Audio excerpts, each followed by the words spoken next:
Hi all welcome to Blasters Arena. കഴിഞ്ഞ summer transfer ജാലകത്തിലായിരുന്നു French താരമായ അലക്സാണ്ട്രെ കോയഫിനെ കേരള ബ്ലാസ്റ്റേഴ്സ് കൊണ്ടുവന്നത്. ഡിഫൻസീവ് മിഡ്ഫീൽഡർ പൊസിഷനിലും കളിപ്പിക്കാം, അതുപോലെ തന്നെ സെൻറ്റർ ബാക്ക് പൊസിഷനിലും കളിപ്പിക്കാം എന്ന ഒരു പ്രത്യേകതയോട് കൂടിയാണ് ബ്ലാസ്റ്റേഴ്സ് അദ്ദേഹത്തെ സൈൻ ചെയ്തിട്ടുള്ളത്.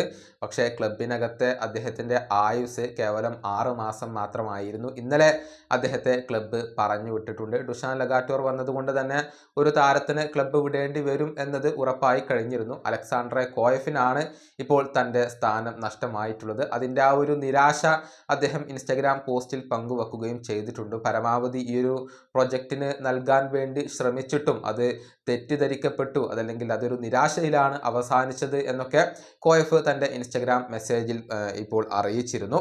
ഏതായാലും ഈ വിഷയത്തിൽ കേരള ബ്ലാസ്റ്റേഴ്സിൻ്റെ മാനേജ്മെൻറ്റിന് രൂക്ഷ വിമർശനങ്ങൾ ഏൽക്കേണ്ടി വരുന്നുണ്ട്.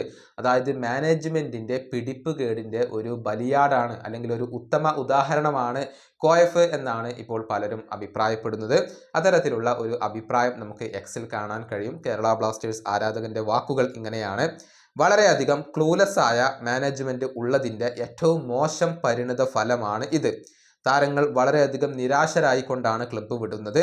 അവരിൽ നിന്നും ഏറ്റവും മികച്ച പ്രകടനം പുറത്തെടുക്കാൻ ക്ലബിന് സാധിക്കുന്നില്ല.